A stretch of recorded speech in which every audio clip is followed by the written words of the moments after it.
ದೇವಿ ನೀನು, ಈ ತನುವ ಪ್ರಾಣ ನೀನು. ಬಾಳಲ್ಲಿ ನೆಮ್ಮದಿ ನಿನ್ನಿಂದ ಕಂಡೆನು, ನೀ ಅಳಲು ನೋಡಲಾರೆ, ನೀ ಇರದೆ ಬಾಳಲಾರೆ.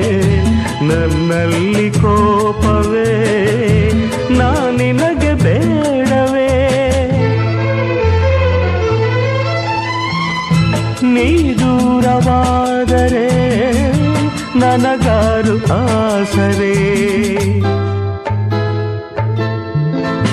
ನೆರಳನ್ನು ಕಾಣದ ಲತೆಯಂತೆ, ಬಿಸಿಲಿಗೆ ಬಾಡಿದ ಹೂವಂತೆ, ಸೋತಿದೆ ಈ ಮೊಗವೇಕೆ?